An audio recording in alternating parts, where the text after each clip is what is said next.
Today and sharing with you on behalf of Ethnicities Magazine or Etnicidades. So last week I was sitting and reflecting like many of us do at this time of the year, and whoa, believe it or not, I had a panic attack. Why, you might ask? Because I thought about the 25 item personal and professional list that I had put together and constructed ambitiously at the end of last year. And mind you, not of resolutions, but of major goals.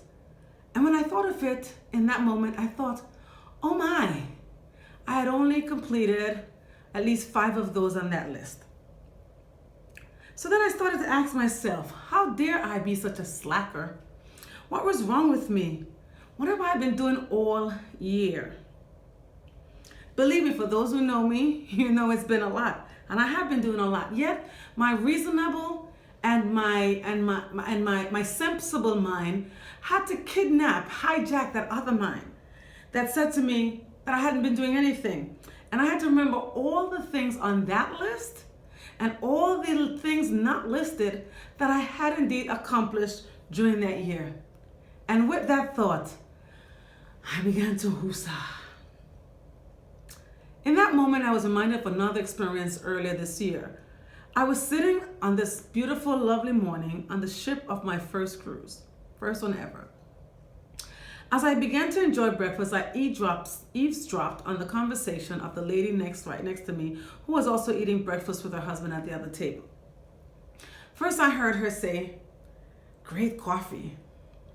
Then, as she continued eating her breakfast, "Delicious omelette." Next, she said, "Look at the ocean. What a lovely blue."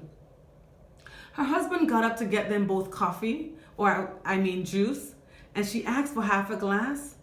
And when he brought it back with a smile, she said, "Perfect." So many of us, based on our upbringing, our perfectionism, our ambition, and our diligence, are always looking for what is not good or what's not good enough or what is bad. Our brains are constantly telling us what else we need to be doing and what things are not working, right? And oftentimes it is with good intentions because we're looking for what needs to be fixed. And we do mean well by trying to make things better. Yet, for many of us, at times, this carries over into our professional life, to our constant critique of everything and everyone, of others, our relationships, our work ethics, our work accomplishments, our parents, even sometimes ourselves. Today, I want to encourage you, and I'm encouraged to just suggest to us for us to be intentional in our search, our focus, our language, and our commentaries. Let's look at and look for whatever is good, at least in something that is not totally good, at least the parts that are good. On those things, let us fix our minds and meditate. Believe me, as I write this, I have already caught myself 5 times today, and I do recognize that this is not easy to change immediately. But let us just be intentional and recommit to it each time our mind, our brain goes to that negative, critical thought.